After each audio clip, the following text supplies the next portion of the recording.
What's up guys, we get asked a lot on how to install a subwoofer and a subwoofer amplifier in a factory amplified audio system. So today we're going to show you how to install a Rockford Fosgate PBR 500X1 with a Kicker 40 CWRT 122 in a 2010 Toyota Highlander with a factory JBL audio system. The first step in any installation is identifying where to place the equipment and the wire placement. As with all amplifiers, we need to run the positive lead of the amp to the positive terminal of the battery. With this, there are only two spots we have access to the firewall, the driver's side and passenger side footwell. The driver's side is usually the ideal place due to the factory cabling running through the firewall. Usually we can find an empty grommet or piggyback an existing cable bundle. In this vehicle, the driver's side footwell is really limited in space, and there's virtually no way to feed the power wire to the battery. The brake booster, factory airbox, and throttle body assembly are in the way. So we'll head over to the passenger side. Underneath, we're able to locate a large grommet that has plenty of space and is an ideal location to run our cable. The Rockford Fosgate PBR 500X1 is a tiny amplifier and can be mounted in any of the cargo bins. This allows us to make easy adjustments and have quick access. Now it's time for some fun. We start by disconnecting the negative lead of the battery and start removing all the paneling on the right side of the vehicle. We opt to organize all parts by location and use bags to store the hardware. The factory subwoofer is located in the rear cargo door. We need to disable the subwoofer, and to do so we have to disconnect the factory wiring behind the paneling. For our audio signals, we use the subwoofer speaker outputs from the factory amplifier that is located underneath the passenger seat.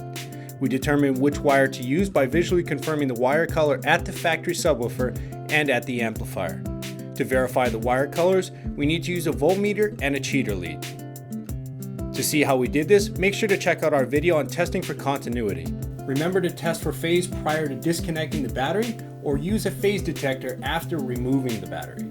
The Rockford Fosgate PBR 500X1 has speaker level inputs, and we need to connect these leads to the signal wires we tested in the earlier segment.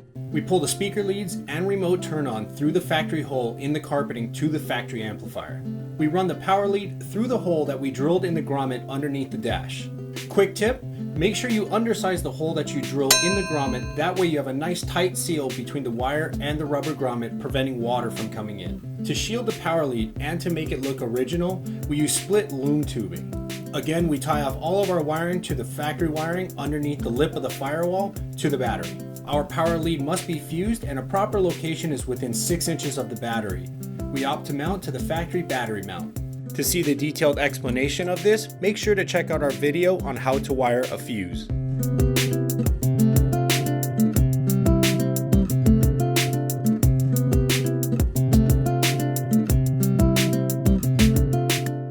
Our ground lead is connected to the factory ground point near the amplifier. To provide the ideal ground, we remove the paint with sandpaper. To prep the storage compartment, we determine our mounting location and drill the proper holes for our cabling. We install plastic bushings to clean the hole and to protect the wire. With all of our cables run, we reassemble the vehicle and prepare our final connections.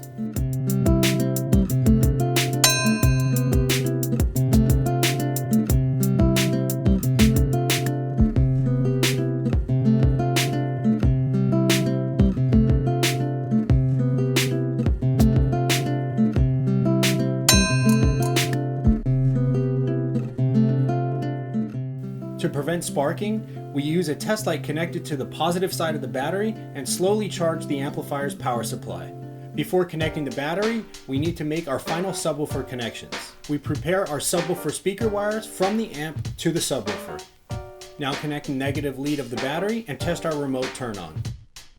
The Rockford Fosgate PBR 500X1 has a speaker level input harness, and we use crimp connectors to make our connections.